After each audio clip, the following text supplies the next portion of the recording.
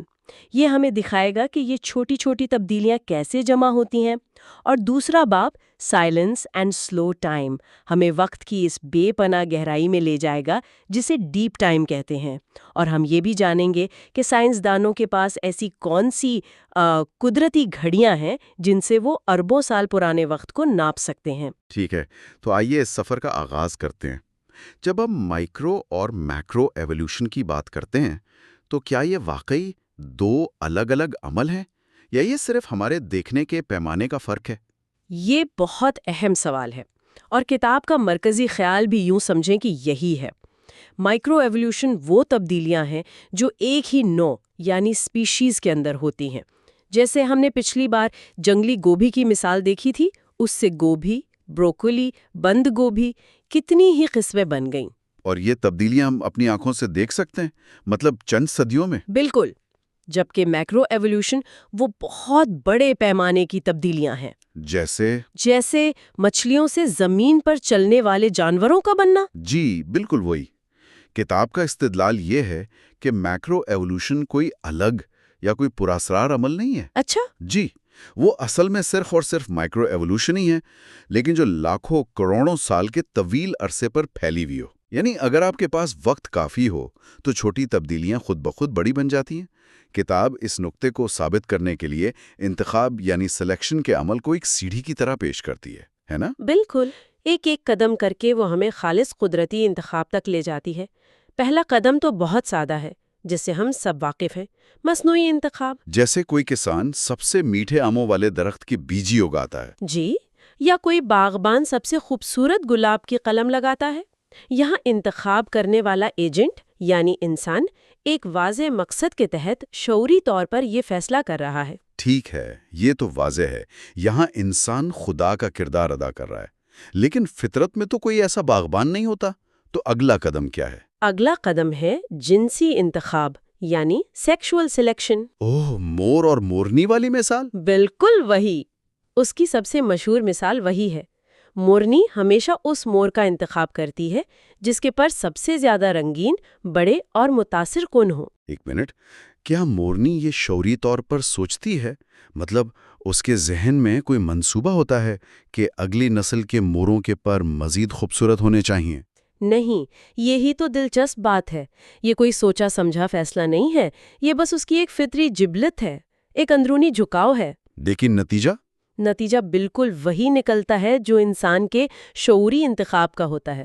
کہ خوبصورت پروں والے جینز اگلی نسل میں زیادہ تعداد میں منتقل ہوتے ہیں۔ جی، اور وقت کے ساتھ مور کے پر مزید شاندار ہوتے چلے جاتے ہیں۔ یہ بہت دلچسپ ہے، یعنی یہاں انتخاب کرنے والا ایجنٹ تو ہے، لیکن اس کا کوئی طویل مدتی منصوبہ نہیں ہے۔ اچھا، اگر مورنی خوبصورت پروں کے بجائے سب سے اونچی آواز والے مور کا انتخاب کرتی تو پھر آج مور اپنے خوبصورت پروں کے لیے نہیں بلکہ اپنی گرجدار آواز کے لیے مشہور ہوتے۔ انتخاب کا معیار کچھ بھی ہو سکتا ہے، لیکن عمل وہی رہتا ہے۔ لیکن کتاب اس سے بھی ایک قدم آگے جاتی ہے اور ایک ایسی مثال دیتی ہے جو اس سے بھی زیادہ عجیب ہے۔ وہ کیا ہے؟ وہ ہے اینگولر فش کی۔ یہ مچھلی گہرے سمندر کے اندھیروں میں رہتی ہے، جہاں روشنی نہیں پہنچتی۔ جی، اس کے سر پر ایک ڈنڈی ہوتی ہے جس کے سرے پر ایک چمکدار گوشت کا لوتھڑا ہوتا ہے، اسے لیور کہتے ہیں، اور وہ اندھیرے میں جگنو کی طرح چمکتا ہے۔ بالکل۔ چھوٹی مچھلیاں اسے کوئی کیڑا سمجھ کر کھانے کے لیے لپکتی ہیں اور سیدھا اینگولر فش کے منہ میں چلی جاتی ہیں۔ تو یہاں انتخاب کون کر رہا ہے؟ چھوٹی مچھلیاں؟ یہی تو سارا کمال ہے۔ یہاں انتخاب وہ چھوٹی مچھلیاں کر رہی ہیں جو شکار بننے والی ہیں۔ جس اینگولر فش کا لیور جتنا زیادہ چمکدار اور پرکشش ہوگا، وہ اتنی ہی زیادہ چھوٹی مچھلیوں کو اپنی طرف کھینچے گی۔ اسے اتنا ہی زیادہ کھانا ملے گا اور اس کے زندہ رہنے کے امکانات بھی اتنے ہی زیادہ ہوں گے۔ تو یہاں انتخاب کرنے والا اپنی جان دے کر غیر ارادی طور پر اپنے شکاری کو مزید بہتر شکاری بنا رہا ہے۔ واہ، یہ تو کمال ہے۔ تو ہم دیکھ رہے ہیں کہ انتخاب کرنے والا ایجنٹ کیسے بدل رہا ہے۔ پہلے ایک ذہین انسان، پھر جبلت کی ماری مورنی، اور اب بیچاری چھوٹی مچھلیاں جو اپنی موت کا انتخاب خود کر رہی ہیں۔ ایسا لگتا ہے جیسے انتخاب کرنے والے کا کردار آہستہ آہستہ پس منظر میں جا رہا ہے۔ کیا ایسا بھی ہو سکتا ہے کہ انتخاب کرنے والا کوئی ہو ہی نہیں؟ کیا یہ عمل خود بخود چل سکتا ہے؟ اور یہی اس سیڑھی کا آخری اور سب سے اہم قدم ہے، خالص قدرتی انتخاب۔ یہاں کوئی انتخاب کرنے والا ایجنٹ نہیں بچتا، نہ انسان، نہ مورنی، نہ چھوٹی مچھلی۔ یہاں صرف ماحول ہے اور بقا کی جدوجہد۔ وہ جاندار جن کے پاس ایسی خصوصیات ہیں جو انہیں اپنے ماحول میں زندہ رہنے اور نسل بڑھانے میں ذرا سی بھی مدد دیتی ہیں، وہ کامیاب ہوتے ہیں۔ اور جن کے پاس یہ خصوصیات نہیں ہوتی وہ ناکام ہو جاتے ہیں۔ بس اتنا ہی؟ بس کتاب میں ڈارون کا ایک بہت خوبصورت اقتباس ہے جو اس پورے عمل کی عکاسی کرتا ہے۔ مجھے ہمیشہ ڈارون کی تحریر میں ایک شاعرانہ انداز محسوس ہوتا ہے۔ سنائیے، انہوں نے اس بے رحم لگنے والے عمل کو کن الفاظ میں بیان کیا ہے؟ ڈارون لکھتے ہیں، یہ کہا جا سکتا ہے کہ قدرتی انتخاب ہر لمحہ پوری دنیا میں ہر چھوٹی سے چھوٹی تبدیلی کا بھی جائزہ لے رہا ہے۔ جو برا ہے اسے رد کرتا ہے اور جو اچھا ہے اسے محفوظ کرتا اور جمع کرتا رہتا ہے، خاموشی سے اور غیر محسوس طور پر۔ جب بھی اور جہاں بھی موقع ملتا ہے، ہر جاندار کو اس کے ماحول کے مطابق بہتر بنانے کے لیے کام کرتا رہتا ہے۔ خاموشی سے اور غیر محسوس طور پر، یہ خیال بہت گہرا ہے، لیکن یہیں پر سب سے بڑا سوال اٹھتا ہے، یہ چھوٹی چھوٹی تبدیلیاں اتنی بڑی کیسے ہو جاتی ہیں کہ ایک مچھلی جیسا جاندار زمین پر چلنے والے جانور میں بدل جائے؟ اس کے لیے تو ناقابل تصور وقت درکار ہوگا۔ بالکل، اور یہی وہ نقطہ ہے جہاں وقت کا پیمانہ تصویر میں داخل ہوتا ہے۔ کتاب اس کے لیے ایک دماغ کو ہلا دینے والا حساب پیش کرتی ہے۔ ذرا سوچیں، کتوں کی تمام نسلوں کے درمیان جو فرق ہے وہ صرف چند صدیوں میں پیدا ہوا۔ فرض کریں 5 صدیاں۔ ذرا اس وقت کا تصور کریں جب ہمارے مچھلی نما آباء و اجداد نے پہلی بار پانی سے خشکی پر قدم رکھا تھا۔ یہ تقریباً 35 کروڑ سال پہلے کی بات ہے۔ اگر ہم اسے صدیوں میں تبدیل کریں تو یہ بنتی ہیں 35 لاکھ صدیاں۔ 35 لاکھ صدیاں، یہ تو کتوں کی افزائش میں لگنے والے وقت سے تقریباً 7000 گنا زیادہ وقت ہے۔ بالکل۔ اگر انسان صرف چند صدیوں میں بھیڑیے سے اتنی مختلف شکلیں بنا سکتا ہے تو تصور کریں کہ قدرتی انتخاب کا خاموش عمل جب 7000 گنا زیادہ وقت تک مسلسل کام کرتا رہے تو وہ کتنی بڑی تبدیلیاں لا سکتا ہے۔ اس پیمانے پر تو ایک مچھلی سے ایک ممالیہ تک کا سفر ناممکن نہیں بلکہ ناگزیر لگنے لگتا ہے۔ بالکل۔ تو گویا مائکرو ایوولوشن کا راز وقت کی اس بے پناہ گہرائی میں چھپا ہے۔ لیکن یہ 35 لاکھ صدیوں کا عدد یہ اتنا بڑا ہے کہ ذہن اسے قبول کرنے سے ہچکچاتا ہے۔ ہم یہ کیسے جان سکتے ہیں کہ یہ صرف ایک اندازہ نہیں ہے؟ سائنسدان اتنی یقین سے کیسے کہہ سکتے ہیں کہ کوئی چٹان یا فوسل کروڑوں سال پرانا ہے؟ ان کے پاس کون سا پیمانہ ہے؟ ماہرین ارضیات کا موازنہ ان سراغ رسانوں سے کیا گیا ہے جو جائے وقوع پر بہت بعد میں پہنچتے ہیں اور وہاں موجود چھوٹے چھوٹے سراغوں سے وقت کا تعین کرتے ہیں۔ اور یہ گھڑیاں چٹانوں کے اندر ہی نصب ہوتی ہیں؟ جی، اور یہ تابکاری یعنی ریڈیو ایکٹیویٹی کے اصول پر کام کرتی ہیں۔ ریڈیو ایکٹیو گھڑیاں، یہ سننے میں بہت پیچیدہ لگتا ہے۔ یہ کام کیسے کرتی ہیں؟ اس کا بنیادی اصول اصل میں بہت سادہ ہے۔ ہر عنصر ایٹموں سے مل کر بنتا ہے۔ ایٹم کے مرکز میں پروٹون اور نیوٹرون ہوتے ہیں۔ ٹھیک ہے۔ ایک ہی عنصر کے تمام ایٹموں میں پروٹون کی تعداد ہمیشہ ایک جیسی ہوتی ہے، لیکن نیوٹرون کی تعداد مختلف ہو سکتی ہے۔ انہیں آئسوٹوپس کہتے ہیں۔ یوں سمجھیں کہ یہ ایک ہی عنصر کے تھوڑے بھاری یا ہلکے ورژن ہیں۔ تو یہ ایک ہی عنصر کی مختلف قسمیں ہیں۔ بالکل۔ اب ان میں سے کچھ آئسوٹوپس غیر مستحکم ہوتے ہیں، یعنی وہ تابکار ہوتے ہیں۔ غیر مستحکم ہونے کا مطلب یہ ہے کہ وہ وقت کے ساتھ ساتھ ٹوٹ کر ایک دوسرے مستحکم عنصر میں تبدیل ہوتے رہتے ہیں۔ اور ان کے ٹوٹنے کی رفتار بالکل مستقل ہوتی ہے؟ بالکل مستقل اور قابل پیمائش۔ یہ ایک ایسی گھڑی ہے جو کبھی سست یا تیز نہیں ہوتی۔ اور اس گھڑی کی رفتار کو کیسے ناپا جاتا ہے؟ اسے نصف زندگی یا ہاف لائف کہتے ہیں۔ یہ وہ وقت ہوتا ہے جس میں کسی تابکار مادے کی آدھی مقدار ٹوٹ کر ایک نئے بیٹی عنصر یعنی ڈاٹر ایلیمنٹ میں تبدیل ہو جاتی ہے۔ کتاب میں پوٹاشیم آرگون کلاک کی مثال دی گئی ہے نا؟ جی، پوٹاشیم کا ایک آئسوٹوپ ہے پوٹاشیم 40 جو تابکار ہے۔ یہ ٹوٹ کر آرگون 40 میں تبدیل ہوتا ہے۔ اور اس کی ہاف لائف کتنی ہے؟ اس کی ہاف لائف تقریباً 1.26 ارب سال ہے۔ 1 ارب 26 کروڑ سال، یعنی ایک ایسی گھڑی ہے جس کی ٹک ٹک ناقابل یقین حد تک سست ہے؟ بالکل، یہی بات ہے۔ اب سب سے اہم سوال، آپ اتنی لمبی گھڑی کو شروع کہاں سے کرتے ہیں؟ اس کا زیرو کہاں ہے؟ اس کا جواب آتش فشانی چٹانوں کے بننے کے عمل میں چھپا ہے۔ وہ کیسے؟ دیکھیے، جب آتش فشاں پھٹتا ہے تو زمین کی گہرائیوں سے پگھلا ہوا لاوا باہر آتا ہے۔ جب تک یہ لاوا مائع حالت میں ہوتا ہے، اس میں موجود کوئی بھی آرگون گیس، جو کہ ایک گیس ہے، آسانی سے خارج ہو کر ہوا میں شامل ہو جاتی ہے۔ ٹھیک ہے۔ لیکن جیسے ہی یہ لاوا ٹھنڈا ہو کر ٹھوس چٹان کی شکل اختیار کرتا ہے، اس کے کرسٹل ایک قید خانے کی طرح بن جاتے ہیں۔ اس لمحے چٹان کے اندر پوٹاشیم 40 کے ایٹم تو قید ہو جاتے ہیں، لیکن آرگون 40 بالکل نہیں ہوتا۔ اوہ، تو یہ وہ لمحہ ہے جب گھڑی 0 پر سیٹ ہوتی ہے۔ بالکل، چٹان بننے کے وقت بیٹی یعنی آرگون 0 ہوتا ہے۔ اور پھر وقت گزرنے کے ساتھ کیا ہوتا ہے؟ پھر لاکھوں کروڑوں سالوں کے دوران اس کرسٹل کے قید خانے کے اندر پوٹاشیم 40 کے ایٹم آہستہ آہستہ اپنی مستقل رفتار سے آرگون 40 میں تبدیل ہوتے رہتے ہیں، اور آرگون باہر نہیں نکل سکتی کیونکہ وہ کرسٹل میں پھنسی ہوئی ہے۔ جی ہاں، آج جب کوئی سائنسدان اس چٹان کا نمونہ لیتا ہے تو وہ لیبارٹری میں اس میں موجود پوٹاشیم 40 اور آرگون 40 کی مقدار کا تناسب معلوم کرتا ہے، اور اس تناسب سے وہ بالکل ٹھیک بتا سکتا ہے کہ اس چٹان کو ٹھوس بنے ہوئے کتنے کروڑ یا ارب سال گزر چکے ہیں۔ ایک منٹ، اگر یہ شرح اتنی قابل اعتماد ہے تو کیا اس میں غلطی کا کوئی امکان نہیں؟ مثلاً کیا ہو اگر کرسٹل بنتے وقت کچھ آرگون گیس باہر سے اندر پھنس جائے؟ کیا اس سے پیمائل حالت نہیں ہو جائے گی؟ یہ ایک بہترین سوال ہے اور سائنسدان اس امکان کو بہت سنجیدگی سے لیتے ہیں، اسی لیے وہ صرف ایک طریقے پر انحصار نہیں کرتے۔ پہلی بات تو یہ کہ وہ جانتے ہیں کہ ہوا میں آرگون کی کتنی مقدار موجود ہے اور وہ اپنے نتائج کو اس کے مطابق درست کر سکتے ہیں۔ لیکن اس سے بھی اہم بات یہ ہے کہ پوٹاشیم آرگون کائنات میں موجود واحد تابکاری گھڑی نہیں ہے۔ اچھا، اور بھی ہیں؟ جی، ایک اور بہت مشہور گھڑی یورینیم لیڈ کلاک ہے۔ یورینیم کے آئسوٹوپس ٹوٹ کر سیسے یعنی لیڈ کے آئسوٹوپس میں تبدیل ہوتے ہیں۔ اور ان کی ہاف لائف بھی اربوں سالوں میں ہے؟ جی ہاں۔ تو یہ ایسا ہے جیسے ایک ہی دوڑ کو ناپنے کے لیے آپ نے 2 مختلف کمپنیوں کی سٹاپ واچ استعمال کی ہوں۔ بالکل، اور صرف 2 نہیں بلکہ روبیڈیم، سٹرونٹیم جیسی کئی اور گھڑیاں بھی ہیں۔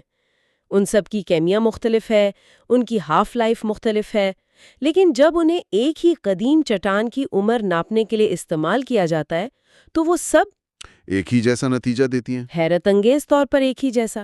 اور جب مختلف آزاد طریقے ایک ہی جواب دیں تو نتیجے پر اعتماد کئی گنا بڑھ جاتا ہے۔ یہ سب ثبوت ایک ہی کہانی سناتے ہیں۔ ہماری زمین اربوں سال پرانی ہے اور زندگی کو ارتقاء کے لیے درکار وقت واقعی میں اثر تھا۔ تو اصل بات یہ ہے کہ ارتقاء میں کوئی جادوئی چھڑی نہیں ہے، یہ کوئی پراسرار چھلانگ نہیں جو ایک نو کو دوسری میں بدل دے۔ یہ تو بس صبر کا کھیل ہے، قدرت کا لاکھوں صدیوں پر محیط صبر، جہاں چھوٹی چھوٹی کامیابیاں جمع ہو کر ایک دن کچھ بالکل نیا تخلیق کر دیتی ہیں۔ بالکل۔ آج ہم نے 2 بنیادی ستونوں کو سمجھا ہے۔ پہلا، وہ میکانزم کہ کس طرح چھوٹی تبدیلیاں بڑی تبدیلیوں کا باعث بنتی ہیں، اور دوسرا، اس عمل کے لیے درکار بے پناہ وقت اور وہ سائنسی طریقہ جس سے ہم اس وقت کی پیمائش کرتے ہیں۔ اور یہ دونوں تصورات ایک دوسرے کے بغیر ادھورے ہیں۔ جی، ایک کے بغیر دوسرا ناممکن ہے۔ اب جب ہم نے عمل یعنی میکانزم اور وقت یعنی ٹائم دونوں کو سمجھ لیا ہے تو اگلا منطقی قدم اس طویل عمل کے نتائج کو حقیقی دنیا میں تلاش کرنا ہے۔ بالکل۔ اگلے حصے میں ہم زندہ مثالوں اور فاسلز کے شواہد پر بات کریں گے۔ یہ حصہ نمبر 4 ہے۔ ارتقاء کا نام سنتے ہی ذہن میں لاکھوں سال پرانی دھول میں لپٹی ہڈیوں اور فاسلز کا خیال آتا ہے؟ جی، ایک ایسا عمل جسے ہم ماضی بعید کا قصہ سمجھتے ہیں۔ بالکل، لیکن کیا ہو اگر میں یہ کہوں کہ ارتقاء ایک ایسا ڈرامہ ہے جسے ہم اپنی آنکھوں کے سامنے سٹیج پر ہوتا دیکھ سکتے ہیں؟ اور پھر ان مشہور گمشدہ کڑیوں کا سوال اٹھتا ہے۔ جی، وہی مسنگ لنکس، کیا وہ واقعی گمشدہ ہیں یا ہم شاید غلط جگہ تلاش کر رہے ہیں؟ آج ہم جن ذرائع کا جائزہ لے رہے ہیں وہ ہمیں ارتقاء کے عمل کو 2 بالکل مختلف زاویوں سے دکھاتے ہیں۔ صحیح۔ ایک تو حقیقی وقت میں لیبارٹری کی ٹیسٹ ٹیوب کے اندر، اور دوسرا کروڑوں سال پر محیط چٹانوں میں محفوظ فاسلز کی کہانی کے ذریعے۔ آج کی ہماری گفتگو 3 اہم حصوں میں بٹی ہوئی ہے۔ پہلے ہم اس ارتقاء کو دیکھیں گے جسے سائنسدانوں نے لیبارٹری اور قدرتی ماحول میں براہ راست دیکھا ہے، یعنی چلتی پھرتی زندہ ثبوت۔ اچھا۔ اس کے بعد ہم گمشدہ کڑی کے تصور کے پیچھے چھپی غلط فہمیوں کو سمجھیں گے اور دیکھیں گے کہ عبوری فاسلز یعنی ٹرانزیشنل فاسلز کی حقیقت کیا ہے۔ اور آخر میں ہم سب سے ذاتی موضوع یعنی انسانی ارتقاء کے ان ٹھوس فاسل شواہد پر بات کریں گے جنہیں اب گمشدہ کہنا تقریباً ناممکن ہے۔ یہ تو بہت دلچسپ لگ رہا ہے۔ تو آئیے اس خیال سے شروع کرتے ہیں جو شاید سب سے زیادہ حیران کن ہے کہ ارتقاء کو عمل میں دیکھا جا سکتا ہے۔ ذرائع میں ایک بہت طویل عرصے سے چلنے والے سائنسی تجربے کا ذکر ہے۔ جی ہاں، اور یہ کوئی عام تجربہ نہیں ہے، یہ رچرڈ لنسکی کا ای کولائے بیکٹیریا پر کیا جانے والا تجربہ ہے جو 1988 میں شروع ہوا تھا اور آج بھی جاری ہے۔ 88 سے؟ واہ! جی، اس تجربے میں سائنسدانوں نے بیکٹیریا کی 75,000 سے زیادہ نسلوں کا مشاہدہ کیا ہے۔ اگر ہم اسے انسانی پیمانے پر دیکھیں تو یہ تقریباً 15 لاکھ سال کے انسانی ارتقاء کے برابر ہے۔ 15 لاکھ سال ایک لیب میں؟ کمال ہے۔ اور تجربے کا ڈیزائن بھی بہت شاندار تھا۔ انہوں نے بیکٹیریا کی 12 آزاد قطاریں یعنی لینیجز لی اور انہیں الگ الگ فلاسک میں ایک جیسے ماحول میں پروان چڑھایا۔ تو تمام 12 قطاریں ایک ہی ریس میں دوڑ رہی تھیں۔ کیا وہ سب ایک ہی طرح سے بہتر ہو رہی تھیں یا کسی نے کوئی بالکل غیر متوقع راستہ اختیار کیا؟ یہی تو اس تجربے کا سب سے شاندار پہلو ہے۔ وقت کے ساتھ تمام 12 کتاروں نے اپنے ماحول میں افزائش نسل کی بہتر صلاحیت یعنی فٹنس کا مظاہرہ کیا۔ مطلب وہ اپنے آباء و اجداد کے مقابلے میں زیادہ تیزی سے بڑھ رہی تھیں؟ جی، اور اس کا ثبوت حاصل کرنے کا طریقہ بھی بہت دلچسپ تھا۔ سائنسدان کسی بھی وقت ہر کتار سے کچھ بیکٹیریا نکال کر انہیں -80 ڈگری سیلسیس پر منجمد کر سکتے تھے۔ ایک منٹ، یعنی وہ ایک طرح سے زندہ فوسلز کا ریکارڈ بنا رہے تھے۔ یہ تو ایک حیاتیاتی ٹائم مشین رکھنے جیسا ہے نا؟ بالکل، وہ کسی بھی وقت ماضی کے ان فاسلز کو دوبارہ زندہ کر کے ان کی موجودہ نسلوں سے مقابلہ کروا سکتے تھے۔ اور نتیجہ ہمیشہ ایک ہی ہوتا ہوگا؟ ہر بار نئی نسلیں اپنے پرانے آباؤں اجداد کو مقابلے میں ہرا دیتی تھی، لیکن پھر تقریباً 33,000 نسلوں کے بعد ایک قطار میں کچھ بہت غیر معمولی ہوا۔ کیا ہوا؟ اس ایک فلاسک میں موجود بیکٹیریا نے اچانک ایک ایسی صلاحیت حاصل کر لی جو ایکولائی میں نہیں ہوتی۔ وہ سٹریٹ کو بطور خوراک استعمال کرنے لگے۔ اچھا، حالانکہ سٹریٹ تو ان کے ماحول میں ہمیشہ سے موجود تھا۔ ہمیشہ سے موجود تھا، لیکن وہ اسے استعمال نہیں کر پاتے تھے۔ یہ ایسا ہی ہے جیسے انسان اچانک ہوا سے توانائی حاصل کرنا شروع کر دیں۔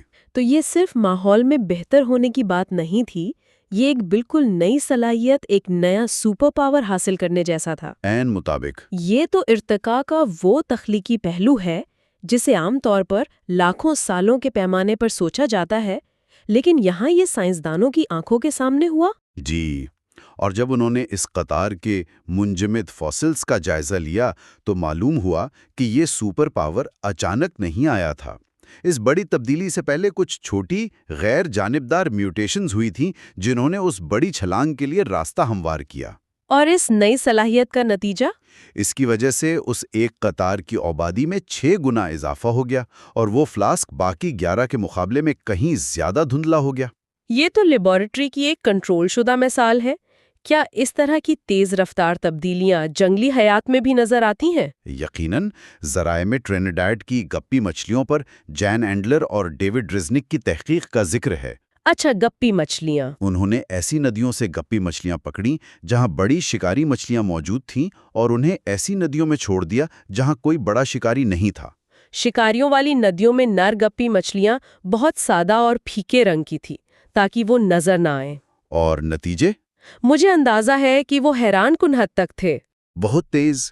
صرف 2 سال کے اندر، جو ارتقائی لحاظ سے پلک جھپکنے کے برابر ہے، محفوظ ماحول میں موجود نر گپی مچھلیاں زیادہ رنگین، چمکدار اور بڑی ہو گئیں۔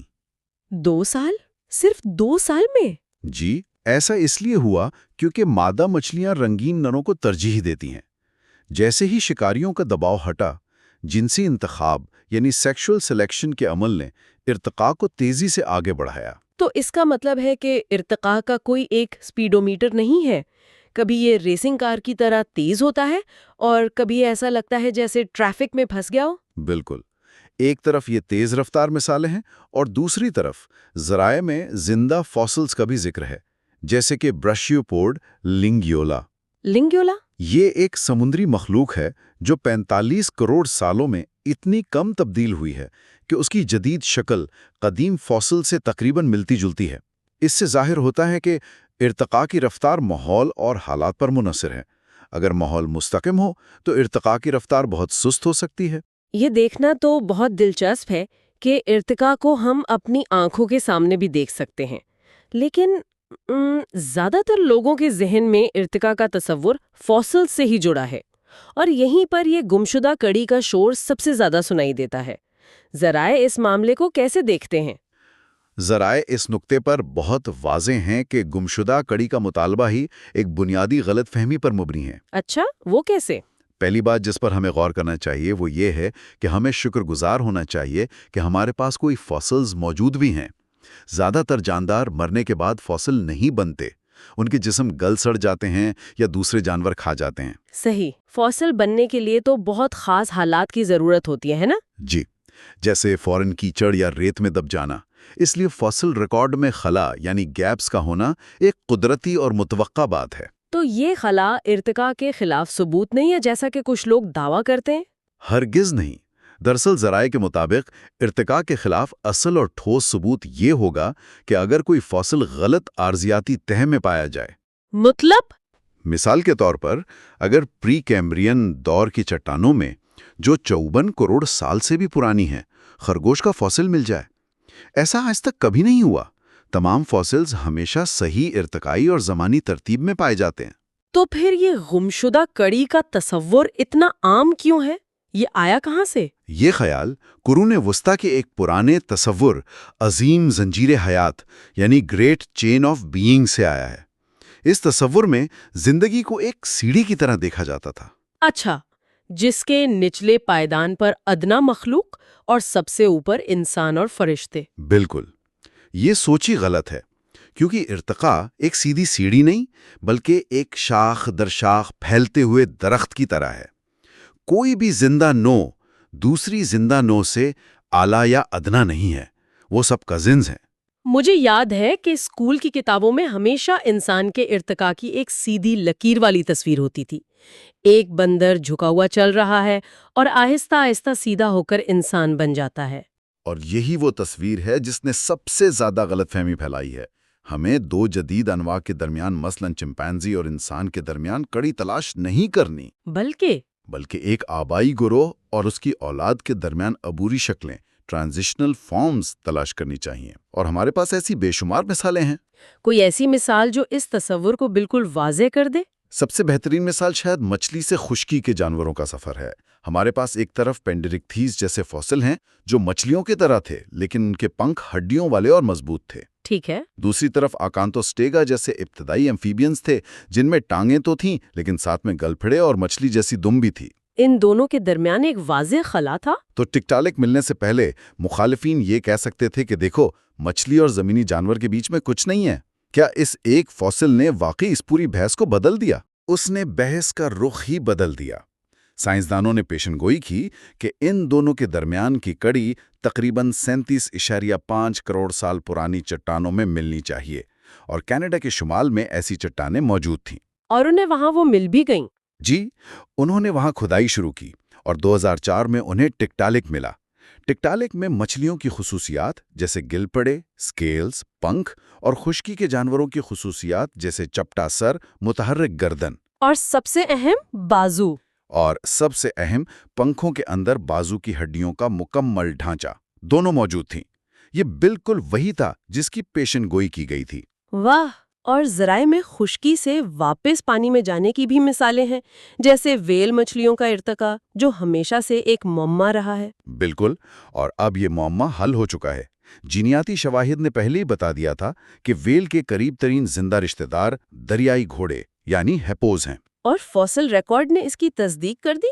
جی، ہمیں پاکستان میں پاکی سیٹس کا فاسل ملا جو ایک کتے جیسے جانور کا تھا جو پانی کے قریب رہتا تھا۔ پھر ایمبیولیٹس یعنی چلنے والی ویل ملا جس کی ٹانگیں چھوٹی تھیں؟ جی، اور وہ زمین پر بھی چل سکتا تھا اور پانی میں تیر بھی سکتا تھا۔ اس کے بعد روڈوسیٹس جیسے فاسلز ملے جن کی پچھلی ٹانگیں تقریباً بیکار ہو چکی تھیں اور نتھنے سر پر پیچھے کی طرف منتقل ہو رہے تھے۔ یہ ایک شاندار سلسلہ ہے جو اب مکمل ہے۔ ذرائع میں ایک آدھے خول والے کچھوے کا بھی ذکر ہے جو اس مشہور سوال کا جواب دیتا ہے کہ آدھے خول کا کیا فائدہ؟ جی، یہ چین میں ملنے والا 22 کروڑ سال پرانا فاسل ہے، اوڈونٹوچیلس سیمیٹسٹسیا۔ اس کے پیٹ پر مکمل خول تھا جسے پلاسٹرون کہتے ہیں، لیکن اس کی کمر پر خول نہیں تھا، صرف چوڑی پسلیاں تھیں۔ یہ تو کمال ہے، یعنی کچھوے کا خول اوپر سے نیچے نہیں بلکہ نیچے سے اوپر بنا۔ یہ وہ چیز ہے جس کا اندازہ صرف قیاس سے لگانا تقریباً ناممکن تھا۔ اینان، اور اس سے یہ نظریہ سامنے آیا کہ خول شاید پانی میں نیچے سے ہونے والے شکاریوں کے حملوں سے بچاؤ کے لیے ارتقاء پذیر ہوا۔ یہ ایک بہترین عبوری فاسل ہے۔ یہ تمام مثالیں بہت طاقتور ہیں، لیکن اب اس گمشدہ کڑی کی طرف آتے ہیں جو سب سے زیادہ ذاتی اور شاید سب سے زیادہ متنازع بھی ہے، ہماری اپنی کہانی۔ ذرائع کے مطابق یہ کڑی اب بالکل بھی گمشدہ نہیں ہے۔ ہمارے پاس ایک اتنا بھرپور اور مسلسل فاسل ریکارڈ موجود ہے جو ہمارے بندرنما آباء و اجداد سے لے کر جدید انسانوں تک کے سفر کو بڑی تفصیل سے بیان کرتا ہے۔ تو اس سفر کا آغاز کہاں سے ہوتا ہے؟ سب سے پہلا بڑا قدم کیا تھا؟ پہلا بڑا قدم 2 ٹانگوں پر چلنا تھا۔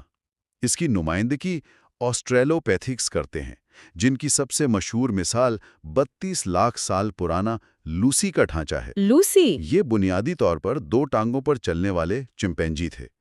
ان کا دماغ چمپینزی جتنا ہی تھا، بازو لمبے تھے، لیکن ان کے کولہے، ٹانگوں اور پیروں کی ہڈیاں واضح طور پر ظاہر کرتی ہیں کہ وہ سیدھا چلتے تھے۔ تو یہ ہمارے سفر کی پہلی فیصلہ کن کڑی تھی؟ جی، اس کے بعد آتے ہیں ہومو ہیبلس، یعنی اوزار استعمال کرنے والا انسان۔ ان کے فوسلز جیسے KNMER 1470 اور ٹوگی ظاہر کرتے ہیں کہ ان کا دماغ آسٹرالوپیتھکس سے بڑا تھا، تقریباً 50% بڑا۔ اچھا۔ یہ فوسلز اتنی بہترین عبوری نوعیت کے ہیں کہ ماہرین آج بھی اس بات پر بحث کرتے ہیں کہ انہیں آسٹرالوپیتھکس کہا جائے یا ہماری اپنی جنس ہومو میں شامل کیا جائے۔ ایک منٹ، یہ بات تھوڑی الٹی لگتی ہے۔ عام طور پر تو جب ماہرین کسی چیز پر متفق نہ ہوں تو اسے کمزوری سمجھا جاتا ہے۔ آپ کہہ رہے ہیں کہ یہ بحث اصل میں ایک اچھی چیز ہے؟ ذرا یہی نکتہ اٹھاتے ہیں۔ یہ بحث اس ریکارڈ کی کمزوری نہیں بلکہ اس کی مضبوطی کی سب سے بڑی علامت ہے۔ وہ کیسے؟ اگر ہمارے پاس صرف چند ایک دوسرے سے بہت مختلف فوسلز ہوتے تو انہیں الگ الگ کھانوں میں رکھنا بہت آسان ہوتا، لیکن جب ہمارے پاس ایک مسلسل سلسلہ موجود ہو تو یہ فیصلہ کرنا کہ ایک نوع کہاں ختم ہوتی ہے اور دوسری کہاں سے شروع ہوتی ہے ناممکن ہو جاتا ہے۔ تو یہ بحثیں بالکل وہی ہیں جن کی توقع ایک مکمل فوسل ریکارڈ سے کی جانی چاہیے۔ بالکل۔ یہ ایک بہت اہم نکتہ ہے۔ تو ہومو ہیبلس کے بعد ہومو ایریکٹس آتے ہیں؟ جی، ہومو ایریکٹس یعنی سیدھا چلنے والا انسان۔ اس میں جاوا مین اور پیکنگ مین جیسے مشہور فوسلز کے علاوہ افریقہ میں ملنے والا ترکانا بوائے کا تقریباً مکمل ڈھانچہ شامل ہے۔ ترکانا بوائے؟ جی، یہ 15 لاکھ سال پرانا ایک نوجوان لڑکے کا ڈھانچہ ہے جو اگر آج زندہ ہوتا اور ٹوپی پہنے ہوتا تو شاید ہم اسے پہچان بھی نہ پاتے۔ اس کا دماغ ہم سے تھوڑا چھوٹا تھا، لیکن اس کا جسم اور قد کاٹ تقریباً جدید انسان جیسا تھا۔ اور یہ ہمارے وہ آباء و اجداد تھے جو افریقہ سے نکل کر پہلی بار دنیا کے دوسرے حصوں میں پھیلے۔ جی ہاں، اور پھر ہومو ایریکٹس سے ہم یعنی ہومو سیپینز تک کے سفر میں بھی روابط موجود ہیں۔ یہ زنجیر غیر معمولی طور پر مکمل ہے۔ اچھا۔ تو ہمارے پاس ہومو ایریکٹس اور ہومو سیپینز کے درمیان بھی درجنوں فوسلز ہیں جنہیں قدیم ہومو سیپینز یا ہومو ہائیڈلبرگینسس اور ہومو نیاندرتالینسس جیسے نام دیے گئے ہیں۔ تو یہ ایک بتدریج تبدیلی کو ظاہر کرتے ہیں؟ بالکل، دماغ کا سائز مسلسل بڑھتا گیا، چہرہ چپٹا ہوتا گیا اور کھوپڑی کی ساخت آہستہ آہستہ جدید انسانوں جیسی ہوتی گئی۔ یہ کوئی گمشدہ کڑی نہیں بلکہ ایک پوری جڑی ہوئی زنجیر ہے۔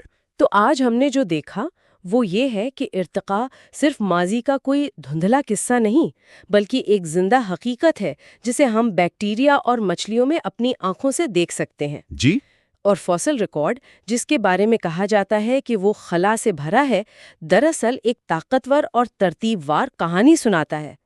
وہ ہمیں مچھلی کے زمین پر آنے، ممالیہ کے واپس سمندر میں جانے اور سب سے بڑھ کر ہماری اپنی ابتدا کی کہانی سناتا ہے۔ صحیح۔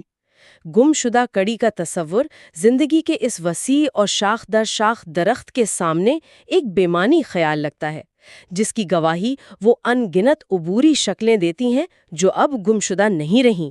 ایک بات جس پر ذرائع خاص طور پر زور دیتے ہیں وہ اس ثبوت کی طاقت ہے۔ ایک انٹرویو کا ذکر ہے جہاں ایک سائنسدان نے ایک خاتون کو ان تمام انسانی فوسلز کے نام اور ثبوت پیش کیے، لوسی، ہومو ہیبلس، ترکانا بوائے، سب کے بارے میں بتایا۔ جی، لیکن اس خاتون نے عجائب گھروں میں ان کی موجودگی سے ہی انکار کر دیا۔ وہ بار بار کہتی رہیں کہ وہاں صرف ماڈل اور تصویریں ہیں، حقیقی ثبوت نہیں۔ یہ ہمیں ایک گہرے سوال پر سوچنے پر مجبور کرتا ہے۔ جب ثبوت اتنے زیادہ اور ٹھوس ہوں تو انہیں قبول کرنے میں کیا چیز رکاوٹ بنتی ہے؟ کیا یہ صرف معلومات کی کمی ہے یا اس کے پیچھے کوئی اور گہری نفسیاتی یا نظریاتی وجہ ہے جس کی وجہ سے ہم وہ دیکھنے سے انکار کر دیتے ہیں جو ہمارے سامنے پڑا ہے؟ اگلے حصے میں ہم انسانی جسم، جنین اور برازموں کے شواہد دیکھیں گے۔ یہ حصہ نمبر 5 ہے۔ پچھلی بار ہم نے فوسلز کی بات کی تھی جو ارتقاء کے سب سے مشہور سراغ سمجھے جاتے ہیں۔ جی بالکل۔ لیکن آج ہم ان ثبوتوں کی بات کریں گے جو ہمارے چاروں طرف بلکہ ہمارے اپنے جسموں کے اندر چھپے ہوئے ہیں۔ صحیح۔ یہ ایک ایسی جاسوسی کہانی ہے جس کے ثبوت پتھروں میں نہیں بلکہ زندہ جانداروں، ان کی نشوونما، ان کی تقسیم اور ان کی ساخت میں لکھے ہوئے ہیں۔ تو آج ہم رچرڈ ڈاکنز کی کتاب دی گریٹسٹ شو آن ارتھ کی بنیاد پر 4 ایسے ہی زبردست ثبوتوں کی گہرائی میں اتریں گے۔ بالکل، اور ان چاروں ثبوتوں کی سب سے خاص بات یہ ہے کہ یہ ایک دوسرے سے بالکل آزاد ہیں۔ اچھا۔ پہلا ثبوت یہ کہ ایک اکیلا خلیہ کیسے ایک مکمل جاندار بناتا ہے۔ ٹھیک ہے۔ دوسرا یہ کہ دنیا بھر میں جانور اور پودے اس عجیب و غریب طریقے سے تقسیم کیوں ہیں۔ ٹھیک ہے۔ تیسرا ثبوت تمام جانداروں کے آپس کے خاندانی رشتوں کا ہے۔ اور چوتھا اور آخری وہ تاریخی نشانیاں ہیں جو ہم سب اپنے جسموں پر اٹھائے پھرتے ہیں۔ یہ سب مل کر ایک ایسی تصویر بناتے ہیں جسے سمجھنا بہت ضروری ہے۔ تو پھر اس جاسوسی کہانی کے پہلے سراغ سے شروع کرتے ہیں، یعنی ایک خلیے سے ایک مکمل انسان بننے کا ناقابل یقین سفر۔ جی۔ کتاب کا 8واں باب ایک مشہور قصے سے شروع ہوتا ہے۔ ماہر حیاتیات JBS ہیلڈین سے ایک خاتون نے پوچھا کہ یہ کیسے ممکن ہے کہ اربوں سالوں میں بھی ایک خلیے سے اتنا پیچیدہ انسانی جسم بن جائے؟ اور کتاب کا جواب بہت سادہ اور گہرا ہے کہ ہر انسان یہ معجزہ صرف 9 مہینوں میں خود کرتا ہے۔ بالکل، یہ ایک بہت گہرا نکتہ ہے۔ کتاب اس بنیادی فرق کو واضح کرتی ہے کہ جسم کسی مجسمے کی طرح بنائے نہیں جاتے، بلکہ وہ ہدایات کے ایک مجموعے پر عمل کرتے ہوئے خود نشو نما پاتے ہیں۔ اچھا، بنائے نہیں جاتے بلکہ نشو نما پاتے ہیں، اس میں کیا فرق ہے؟ دیکھیں، اس کو سمجھنے کے لیے سائنس کی تاریخ میں 2 پرانے نظریات کا ذکر ہے۔ ایک تھا پری فارمیشن ازم۔ پری فارمیشن ازم؟ جی، جس کا ماننا تھا کہ انڈے یا سپرم کے اندر ایک بہت ہی چھوٹا مکمل انسان پہلے سے موجود ہوتا ہے جو صرف وقت کے ساتھ بڑا ہوتا ہے۔ اور دوسرا نظریہ ایپی جینیسس تھا، جس کے مطابق جاندار ایک سادہ سی ساخت سے شروع ہو کر آہستہ آہستہ پیچیدہ شکل اختیار کرتا ہے۔ یہ پری فارمیشن ازم والا خیال تو بڑا عجیب ہے۔ اس میں تو ایک منطقی مسئلہ بھی ہے جسے کتاب میں رشین ڈال مسئلہ کہا گیا ہے۔ جی، یعنی ہر چھوٹے بچے کے اندر اس سے بھی چھوٹا بچہ اور اس کے اندر ایک لامتناہی سلسلہ۔ یہ تو ہو نہیں سکتا۔ تو پھر یہ عمل ہوتا کیسے ہے؟ کتاب کہتی ہے کہ DNA کوئی بلیو پرنٹ یا نقشہ نہیں ہے۔ بالکل، DNA کوئی نقشہ نہیں ہے جو بتائے کہ فلاں چیز فلاں جگہ لگانی ہے، بلکہ یہ مقامی اصولوں یعنی لوکل رولز کا ایک مجموعہ ہے۔ مقامی اصول؟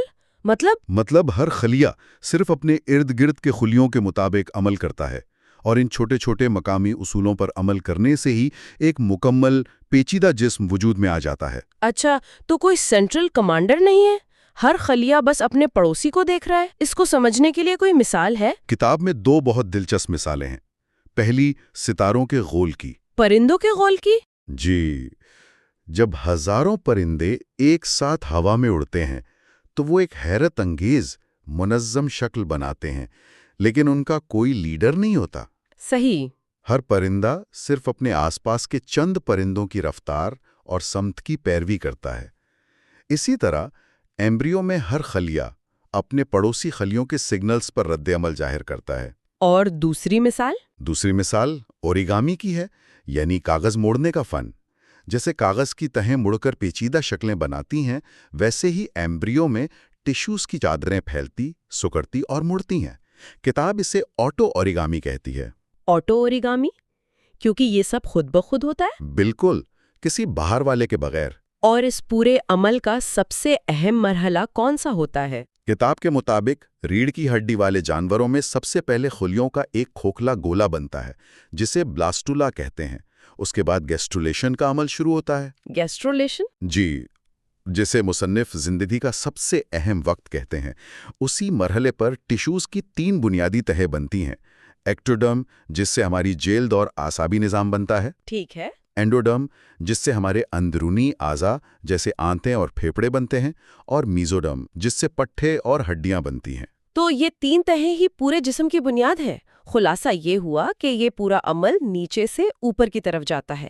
یہ ایک باٹم اپ پروسیس ہے۔ جی، قدرتی انتخاب کسی جانور کا حتمی ڈیزائن نہیں بناتا، بلکہ وہ ان بنیادی اصولوں میں چھوٹی چھوٹی تبدیلیاں کرتا ہے جن پر خلیے نشو و نما کے دوران عمل کرتے ہیں۔ یہ واقعی حیران کن ہے کہ کیسے سادہ اصولوں سے اتنی پیچیدہ چیز بن جاتی ہے۔ جی، اور یہی اصول ہمیں صرف ایک جاندار کے اندر نہیں بلکہ پوری دنیا میں بھی نظر آتا ہے۔ یہ تو ہوئی ایک جاندار کی کہانی، لیکن جب ہم پوری دنیا کو دیکھتے ہیں تو وہاں بھی ایک عجیب پیٹرن نظر آتا ہے۔ کتاب ایک سوال اٹھاتی ہے، کینگرو اور دوسرے تھیلی والے جانور زیادہ تر آسٹریلیا میں ہی کیوں پائے جاتے ہیں؟ صحیح، یا لیمر صرف مڈغاسکر میں ہی کیوں ہیں؟ یہ ہمیں ارتقاء کے ایک بالکل مختلف ثبوت کی طرف لے جاتا ہے۔ یہ ایک بہت بڑی پہیلی ہے۔ کتاب اس پرانے خیال کا مذاق اڑاتی ہے کہ تمام جانور نوح کے جہاز سے نکل کر پوری دنیا میں پھیلے۔ اچھا، اگر ایسا ہوتا تو کوہ ارارات کے ارد گرد سب سے زیادہ انواع ہونی چاہیے تھی، اور جیسے جیسے ہم دور جاتے ان کی تعداد کم ہوتی جاتی، لیکن حقیقت اس کے بالکل برعکس ہے۔ ہر بر اعظم کی اپنی ایک الگ منفرد حیات ہے۔ بالکل۔ اس معاملے میں ڈارون کی گالاپاگوس جزائر سے حاصل کردہ بصیرت بہت اہم تھی۔ اس نے دیکھا کہ وہاں کچھوے اور پرندے ہر جزیرے پر تھوڑے تھوڑے مختلف تھے۔ جی، اور اس نے یہ نتیجہ نکالا کہ شاید کوئی ایک قسم ان جزائر پر آئی اور پھر مختلف ماحول کے مطابق الگ الگ شکلوں میں ڈھل گئی، یعنی الگ تھلگ جگہیں نئی انواع بننے کے مراکز بن جاتی ہیں۔ بالکل، لیکن ایک انقلابی خیال ایسا تھا جس سے ڈارون ناواقف تھا۔ وہ تھا بر اعظموں کا بہنا، یعنی کانٹیننٹل ڈرفٹ۔ جی، 20ویں صدی کے شروع میں ایلفریڈ ویگنر نے یہ نظریہ پیش کیا۔ اس نے نقشے پر دیکھا کہ جنوبی امریکہ کا مشرقی کنارہ افریقہ کے مغربی کنارے میں بالکل فٹ ہوتا ہے، جیسے کسی جگسا پزل کے دو ٹکڑے۔ اچھا، تو یہ براعظم ہمیشہ سے یہاں نہیں تھے؟ یہ کسی جہاز کی طرح سمندر پر تیر رہے ہیں؟ خیال تو ایسا ہی تھا، لیکن آج کا جدید نظریہ پلیٹ ٹیکٹونکس اس سے تھوڑا مختلف ہے۔ اس کے مطابق زمین کی پوری سطح کئی بڑی پلیٹوں سے بنی ہوئی ہے۔ اوہ! یہ پلیٹیں حرکت کر رہی ہیں، کہیں ایک دوسرے سے ٹکرا رہی ہیں اور کہیں دور جا رہی ہیں۔ تو یہ براعظم خود تیر نہیں رہے، بلکہ ان پلیٹوں پر سوار مسافروں کی طرح ہیں۔ اسی لیے کتاب اسے براعظموں کا جہاز کہتی ہے۔ بالکل، جو اپنے مسافر جانداروں کو اپنے ساتھ لے کر سفر کرتا ہے۔ اور اس کا ارتقاء سے کیا تعلق بنتا ہے؟ جب ہم اس خیال کو ارتقاء سے جوڑتے ہیں تو ساری پہیلی حل ہو جاتی ہے۔ لاکھوں سال پہلے آج کے تمام جنوبی براعظم، جنوبی امریکہ، افریقہ، انٹارکٹیکا، آسٹریلیا اور ہندوستان ایک ہی سپر براعظم کا حصہ تھے، جسے گونڈوانا کہتے ہیں۔ جی، گونڈوانا۔ جب یہ سپر براعظم ٹوٹا اور اس کے حصے الگ الگ سمتوں میں بہنے لگے تو ان پر موجود جانور اور پودے بھی ان کے ساتھ چلے گئے۔ اچھا، یہی وجہ ہے کہ آج ہمیں ان الگ الگ برِّاعظموں پر ایک جیسے فاسلز ملتے ہیں۔ مارسوپیلز کی کہانی بھی یہی ہے۔ وہ گونڈوانا کے دور میں پیدا ہوئے اور آسٹریلیا کے الگ ہونے کے بعد وہاں پھلتے پھولتے رہے، جبکہ باقی دنیا میں پلیسنٹل ممالیا نے ان کی جگہ لے لی۔ واہ! تو جانداروں کی تقسیم کا یہ نمونہ تبھی سمجھ میں آتا ہے جب ہم ارتقاء اور پلیٹ ٹیکٹونکس دونوں کو ایک ساتھ دیکھیں۔ یہ تو بہت ہی زبردست ثبوت ہے۔ جی، تو یہ مشترکہ تاریخ صرف برِّاعظموں کے نہیں بلکہ خود جانداروں کے اندر بھی لکھی ہوئی ہوگی۔ بالکل، اور یہ ہمیں ہمارے تیسرے ستون کی طرف لاتا ہے، مشترکہ نسب یا کزن شپ کا درخت۔ ٹھیک ہے۔ اس کا سب سے واضح ثبوت تقابلی ایناٹومی میں ملتا ہے۔ کتاب میں ممالیہ جانوروں کی مثال ہے، ایک چمگادڑ کا پر، ایک وھیل کا فن، ایک گھوڑے کی ٹانگ اور ایک انسان کا ہاتھ۔ باہر سے تو یہ سب بہت مختلف کام کرتے ہیں، بہت مختلف، لیکن اندر سے ان کی ہڈیوں کی بنیادی ساخت ایک ہی ہے۔ وہی ایک اوپر کی ہڈی، پھر دو نیچے کی ہڈیاں، پھر کلائی کی چھوٹی ہڈیاں اور پھر انگلیوں کی ہڈیاں۔ صرف ان کے سائز اور تناسب میں فرق ہے، بس۔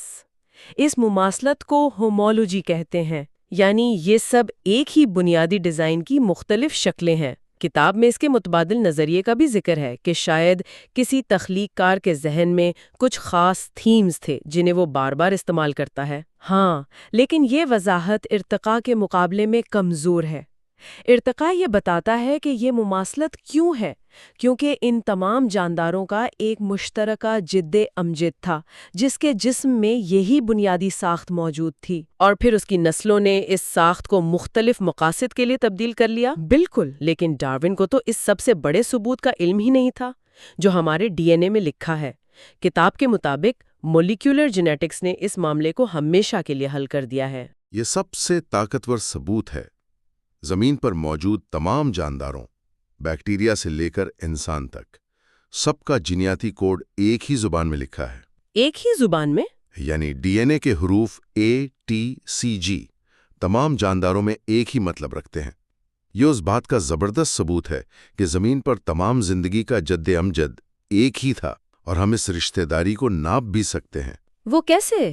کیا ہم ڈی این اے دیکھ کر بتا سکتے ہیں کہ کون کس کا کتنا قریبی رشتہ دار ہے؟ جی بالکل۔ کتاب میں 1982 کی ایک کلاسک تحقیق کا حوالہ ہے جو پینی اور ان کے ساتھیوں نے کی تھی۔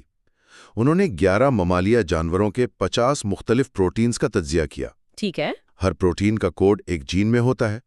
انہوں نے ان جینز کا موازنہ کیا اور کمپیوٹر سے کہا کہ وہ ان جانوروں کے لاکھوں ممکنہ خاندانی شجروں میں سے وہ شجرہ تلاش کرے جو سب سے زیادہ سادہ اور منطقی ہو، یعنی جس میں سب سے کم جینیاتی تبدیلیوں کی ضرورت پڑے۔ بالکل۔ ایک منٹ، اس کا مطلب ہے کہ آپ چاہے ہڈیوں کو دیکھیں یا بالکل مختلف 5 پروٹینز کا تجزیہ کریں، آپ ایک ہی نتیجے پر پہنچ رہے ہیں۔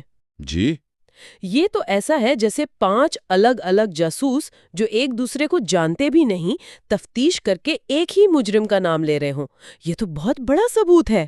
آپ نے بالکل صحیح سمجھا۔ یہی اس تحقیق کا حیران کن نتیجہ تھا۔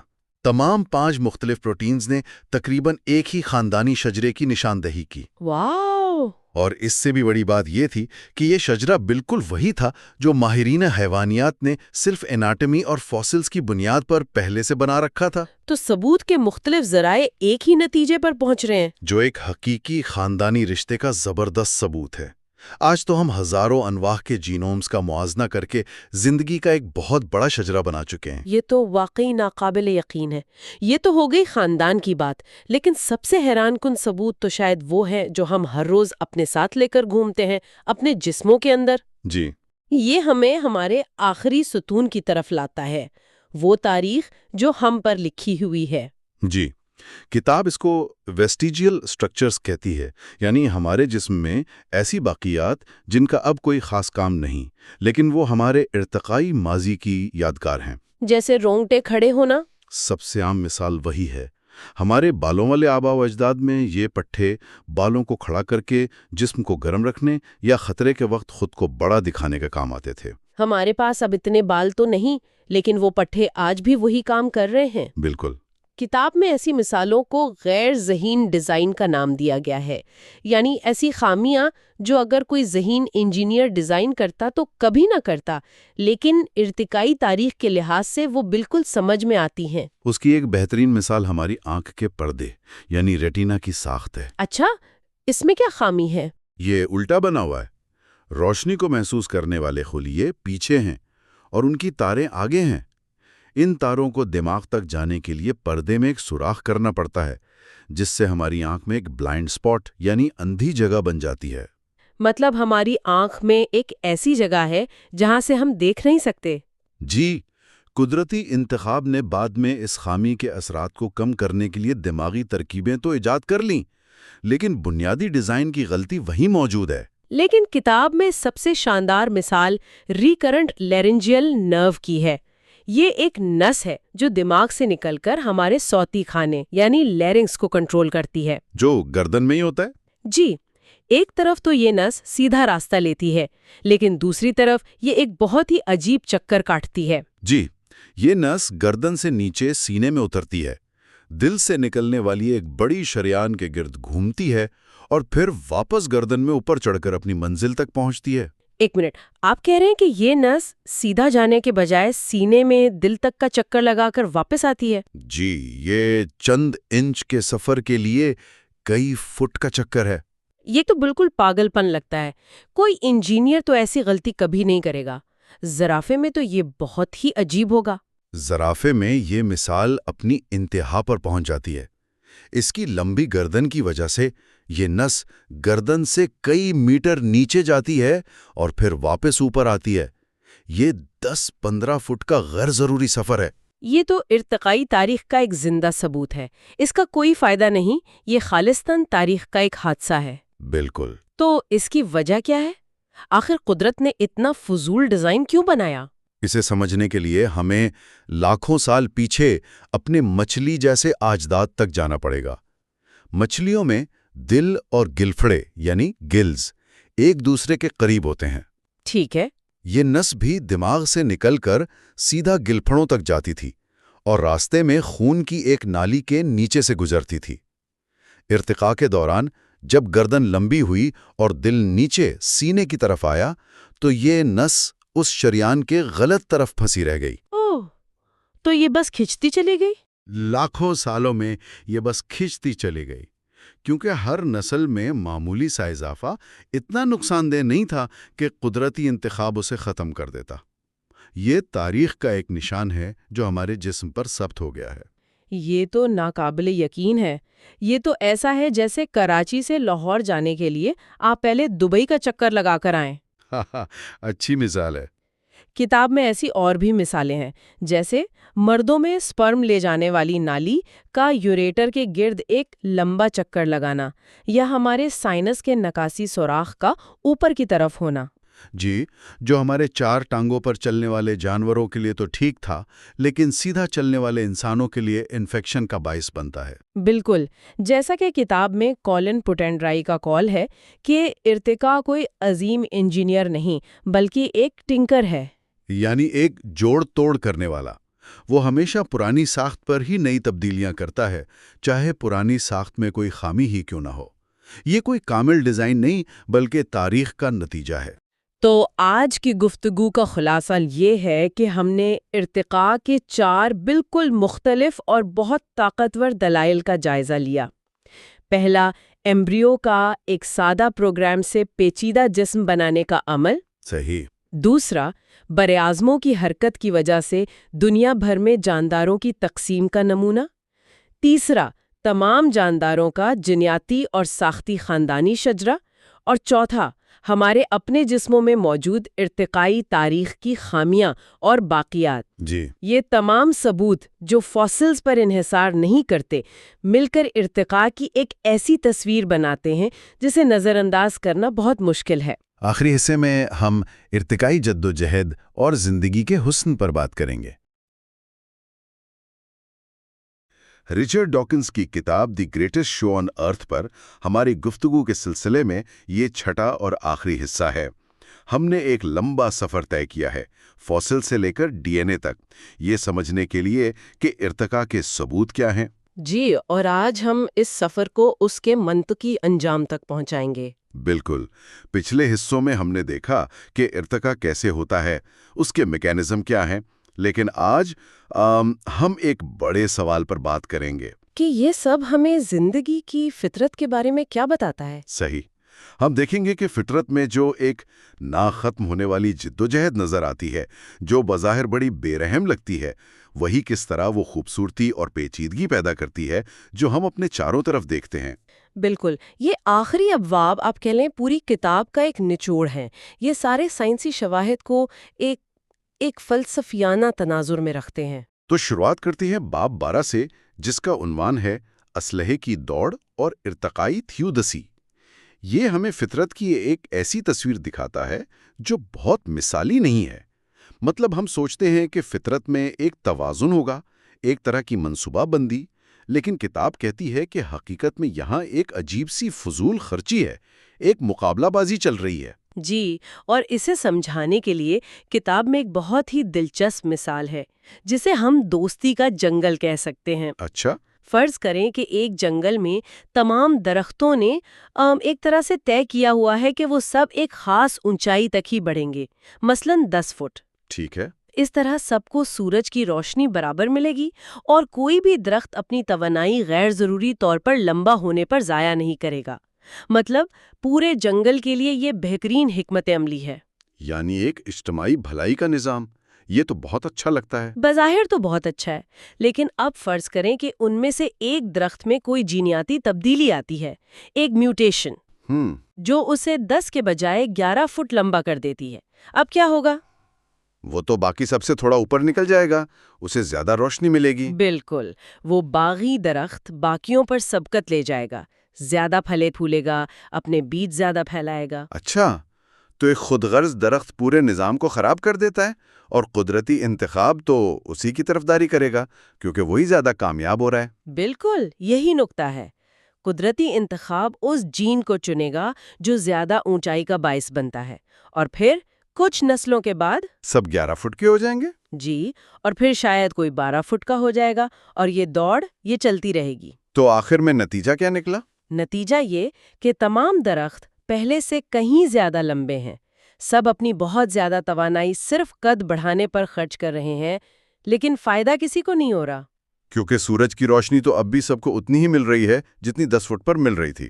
صحیح کہا، سب پہلے سے بدتر حالت میں ہیں۔ یہ تو ایک لامتناہی اور بالکل بے فائدہ دوڑ ہے، اور یہ دکھاتا ہے کہ قدرتی انتخاب کو اجتماعی بھلائی سے کوئی غرض نہیں، وہ تو بس انفرادی جینز کی کامیابی کو دیکھتا ہے۔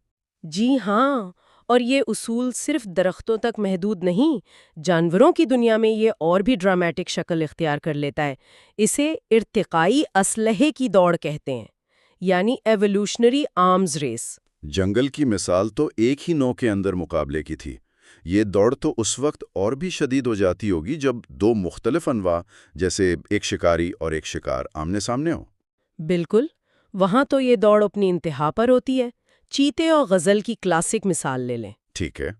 قدرتی انتخاب ان چیتوں کو کامیاب بناتا ہے جو تیز ترین غزل کو پکڑ سکیں، اور دوسری طرف وہ ان غزالوں کو بچاتا ہے جو تیز ترین چیتے سے بھاگ سکیں۔ تو نسل در نسل چیتے بھی تیز ہوتے جا رہے ہیں اور غزل بھی؟ جی، دونوں فریق اپنے وسائل کا ایک بہت بڑا حصہ رفتار، پھرتی، حواس، مطلب اپنے ہتھیاروں پر خرچ کر رہے ہیں۔ لیکن اگر دونوں ہی بہتر ہو رہے ہیں تو اس کا مطلب ہے کہ کوئی بھی اصل میں کوئی بھی نہیں جیت رہا۔ بالکل، یہ تو توانائی اور وسائل کا ایک لامتناہی ضیاع لگتا ہے۔ تو کیا ارتقاء اتنا ناکارآمد ہو سکتا ہے؟ آپ نے بالکل صحیح پکڑا۔ اسے حیاتیات میں ریڈ کوئین اثر کہتے ہیں، یعنی red queen effect. Red queen یہ کہاں سے آیا؟ یہ لوئس کیرل کی کتاب تھرو دا لکنگ گلاس کا ایک کردار ہے۔ وہ کہتی ہے یہاں تمہیں اپنی جگہ پر رہنے کے لیے بھی پوری رفتار سے دوڑنا پڑتا ہے۔ واہ! پہلے تھا کوئی مستقل برتری حاصل نہیں کر پاتا۔ اگر اس پورے منظر کو ایک ذہین ڈیزائنر کے نقطہ نظر سے دیکھیں تو یہ بہت ہی عجیب لگتا ہے۔ اگر ڈیزائنر نے چیتے کو ایک بہترین شکاری مشین بنایا تو پھر اس نے غزال کو بچ نکلنے کے لیے اتنی ہی شاندار صلاحیتیں کیوں دیں؟ یہ تو تضاد ہے۔ ڈیزائنر آخر کس کی طرف ہے؟ ارتقائی نقطہ نظر سے یہ کوئی تضاد نہیں ہے، کیونکہ کوئی مرکزی ڈیزائنر ہے ہی نہیں۔ اچھا، یہاں دو الگ الگ جین پولز ہیں جو اپنے اپنے مفاد میں کام کر رہے ہیں۔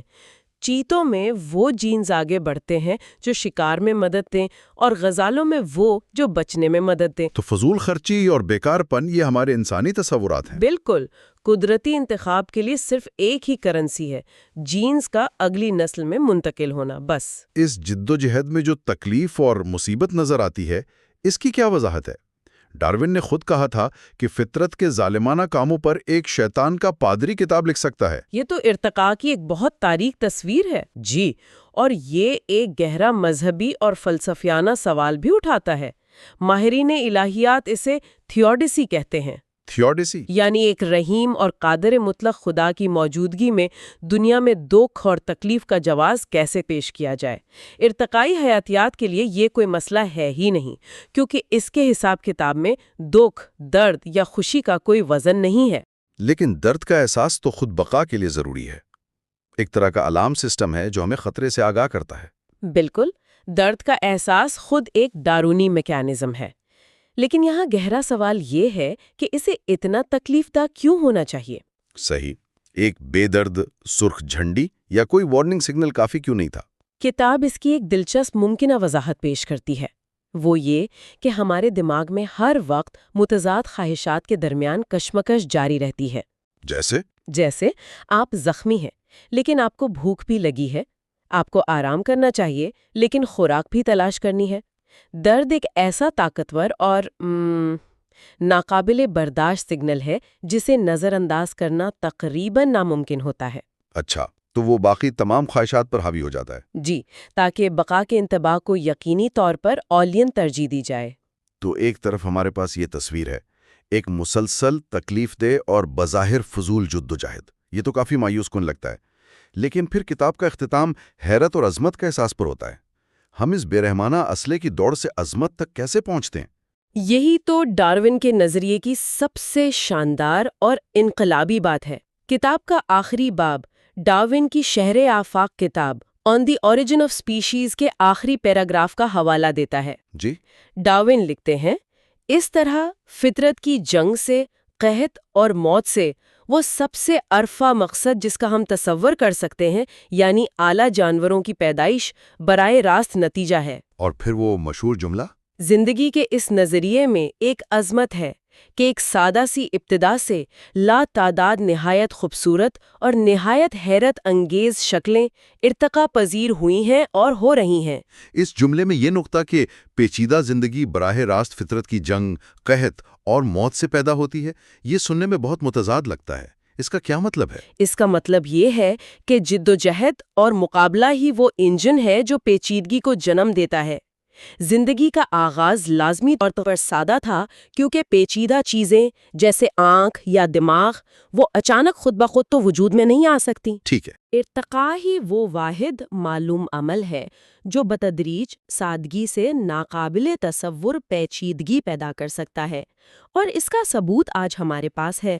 ڈارون نے تو صرف اندازہ لگایا تھا کہ زندگی شاید چند شکلوں میں یا ایک میں شروع ہوئی ہوگی، اور آج ہم جانتے ہیں کہ زمین پر موجود تمام زندگی کا جد امجد ایک ہی تھا۔ بالکل، بیکٹیریا سے لے کر انسان تک سب ایک ہی اصل سے ہیں۔ اور اس کا سب سے بڑا ثبوت ہمارا جینیاتی کوڈ ہے نا؟ جی ہاں، آفاقی جینیاتی کوڈ، ڈی این اے سے پروٹین بنانے کے لیے جو 64 الفاظ کی لغت استعمال ہوتی ہے، وہ ایک کیڑے میں، ایک درخت میں اور ایک انسان میں عملی طور پر ایک جیسی ہے۔ یہ تو حیران کن بات ہے۔ نوبل انعام یافتہ سائنسدان فرانسس کرک نے اسے ایک منجمد حادثہ کہا تھا، یعنی فروزن ایکسیڈنٹ۔ منجمد حادثہ؟ مطلب یہ نظام اربوں سال پہلے کسی طرح قائم ہو گیا اور پھر منجمد ہو گیا، کیونکہ اس میں کوئی بھی بڑی تبدیلی پورے سسٹم کو تباہ کر دیتی۔ یہ اس بات کا پختہ ثبوت ہے کہ ہم سب ایک ہی جد امجد کی اولاد ہیں۔ ٹھیک ہے، تو زندگی ایک سادہ آغاز سے شروع ہوئی اور جدوجہد نے اسے آگے بڑھایا۔ لیکن پھر وہی سوال آتا ہے، یہ اندھا غیر ہدایت یافتہ عمل ایسی چیزیں کیسے بنا لیتا ہے جو اتنی بہترین ڈیزائن لگتی ہیں؟ یہاں کتاب کا ایک اور خوبصورت تصور سامنے آتا ہے۔ قدرتی انتخاب ایک ناممکنات کو ممکن بنانے والے پمپ کی طرح کام کرتا ہے، یعنی امپروبیبلٹی پمپ۔ یہ پمپ کام کیسے کرتا ہے؟ اسے ذرا آسان الفاظ میں سمجھائیں۔ اچھا، اسے ایک مثال سے سمجھتے ہیں۔ فرض کریں آپ کے پاس ایک کمبینیشن لاک ہے جس کے 10 ڈائل ہیں۔ اسے اتفاقاً کھولنے کا امکان 10 ارب میں سے ایک ہے۔ یعنی تقریباً ناممکن ہے؟ جی، لیکن اب فرض کریں کہ ہر بار جب آپ کوئی ایک ڈائل صحیح ہنزے پر لاتے ہیں تو ایک ہلکی سی کلک کی آواز آتی ہے اور وہ ڈائل وہیں لاک ہو جاتا ہے۔ ٹھیک ہے۔ اب آپ کو صرف باقی 9 ڈائلز کو بے ترتیب گھمانا ہے، پھر 8، پھر 7، اس طرح آپ بہت جلد پورا لاک کھول لیں گی۔ اچھا، تو قدرتی انتخاب وہی کلک ہے؟ یہ بے ترتیب تبدیلیوں اور غیر بے ترتیب انتخاب کا مجموعہ ہے۔ واہ، یہ بہت اچھی مثال ہے۔ تو یہ بے ترتیب تبدیلیوں کو ایک غیر بے ترتیب سمت میں دھکیلتا ہے، یعنی بقا کی سمت میں۔ صحیح، اور لاکھوں سال تک یہ عمل چلتے رہنے سے ارتقاء ماؤنٹ امپروبیبل یعنی ناممکنات کے پہاڑ پر چڑھتا ہے۔ یہ ان بلندیوں تک پہنچ جاتا ہے جہاں زندگی کی شکلیں اتنی پیچیدہ اور مکمل نظر آتی ہیں کہ ہمیں ڈیزائن کا ایک زبردست وہم ہوتا ہے۔ یہ کوئی معجزہ نہیں، بلکہ لاکھوں چھوٹے چھوٹے قابل فہم قدموں کا نتیجہ ہے۔ بالکل۔ ڈارون اپنے پیراگراف میں لاتعداد شکلوں یعنی اینڈلیس فارمز کا ذکر کرتے ہیں۔ اس سے کیا مراد ہے؟ کیا ارتقاء کا کوئی آخری ہدف ہے یا یہ ہمیشہ ایسے ہی چلتا رہے گا؟ اس سے مراد ارتقاء کا کبھی نہ ختم ہونے والا تخلیقی عمل ہے۔ اس کا کوئی ہدف نہیں، انواع اور پورے کے پورے خاندان معدوم ہو جاتے ہیں، لیکن ارتقائی عمل خود کو ہمیشہ تازہ دم کرتا رہتا ہے۔ اور یہاں ایک اور گہرا تصور آتا ہے جسے ارتقاء پذیری کا ارتقاء کہتے ہیں، ایوولوشن آف ایوالویبلٹی۔ یعنی جاندار وقت کے ساتھ ساتھ ارتقاء پذیر ہونے میں بھی بہتر ہوتے جاتے ہیں؟ یہ کیسے ممکن ہے؟ یہ ان کی ایمبریولوجی یعنی جنین کی نشوونما کے طریقے کی خاصیت ہے۔ کچھ جانداروں کے جسمانی منصوبے یعنی باڈی پلانز ایسے ہوتے ہیں جو تبدیلیوں کے لیے زیادہ موزوں ہوتے ہیں۔ کوئی مثال؟ جی، آرتھروپوڈز جیسے کیڑے مکوڑے اور کرسٹیشینز، ان کا جسم حصوں یعنی سیگمنٹس میں بٹا ہوتا ہے۔ یہ ایک ماڈیولر ڈیزائن کی طرح ہے۔ اچھا، وہ آسانی سے ان حصوں کی تعداد، شکل اور کام کو تبدیل کر سکتے ہیں۔ ایک حصے پر ٹانگیں ہیں تو دوسرے پر لگ سکتے ہیں۔ یہی وجہ ہے کہ آرتھروپوڈز زمین پر سب سے زیادہ متنوع اور کامیاب گروہ ہیں۔ ان کا بنیادی ڈیزائن ہی انہیں بہت زیادہ ارتقاء پذیر بناتا ہے۔ تو یہ ایک اعلیٰ سطح کا انتخاب ہے۔ یہ صرف انفرادی جانداروں کا انتخاب نہیں بلکہ پورے کے پورے ارتقائی خاندانوں کا انتخاب ہے کہ کون سا ڈیزائن مستقبل میں زیادہ پھیلے پھولے گا۔ جی، اسے کلیڈ سلیکشن کہتے ہیں۔ وہ کلیڈز یعنی ارتقائی شاخیں جن کا بنیادی ڈیزائن زیادہ ارتقاء پذیر ہوتا ہے، وہ وقت کے ساتھ زیادہ پھیلتی اور متنوع ہوتی ہیں۔ تو اس پوری کتاب اور ہماری 6 حصوں پر مشتمل گفتگو کا خلاصہ یہ ہے کہ ارتقاء محض ایک نظریہ نہیں بلکہ ایک ناقابل تردید حقیقت ہے جس کے شواہد ہر طرف بکھرے ہوئے ہیں۔ بالکل، اور یہ آخری ابواب اس کہانی کو مکمل کرتے ہیں۔ ہمارا وجود اور ہمارے ارد گرد موجود یہ پیچیدہ اور خوبصورت ماحولیاتی نظام کوئی جادوئی حادثہ نہیں ہے، بلکہ یہ قدرتی انتخاب کے ذریعے ارتقاء کا براہ راست اور شاید ناگزیر نتیجہ ہے۔ جی، وہ جدوجہد جسے ہم نے اسلحے کی دوڑ کہا، وہ کوئی خامی نہیں بلکہ وہی انجن ہے جو اس تمام تر عظمت کو تخلیق کرتا ہے۔ یہی وہ واحد عمل ہے جو یہ سب کر سکتا ہے۔ The only game in town, the greatest show on earth۔ یہ سلسلے کا ایک بہت شاندار اختتام ہے۔ اس معلوماتی سفر میں ہمارے ساتھ شریک رہنے کے لیے سب کا بہت بہت شکریہ۔ ہمیں امید ہے کہ اس گفتگو نے ارتقاء کے شواہد اور اس کی گہرائی کو سمجھنے میں مدد کی ہوگی۔ مستقبل میں ایسے ہی گہرے اور دلچسپ موضوعات پر گفتگو کے لیے ہمارے شو کو سبسکرائب کرنا نہ بھولیں۔ جاتے جاتے ایک خیال ذہن میں آتا ہے۔ ہم نے ارتقاء پذیری کے ارتقاء کی بات کی۔ اربوں سالوں میں زندگی ارتقاء پذیر ہونے میں بہتر ہوتی گئی ہے۔ یہ سوچنے پر مجبور کرتا ہے کہ اس عمل کا اگلا قدم کیا ہو سکتا ہے۔ خاص طور پر اب جب ایک نوع یعنی ہم انسان نے شعوری طور پر اپنے اور دوسری انواع کے ارتقاء کی سمت پر اثر انداز ہونا شروع کر دیا ہے۔ یہ ایک ایسا سوال ہے جو ہمیں مستقبل کے بارے میں سوچنے کی دعوت دیتا ہے۔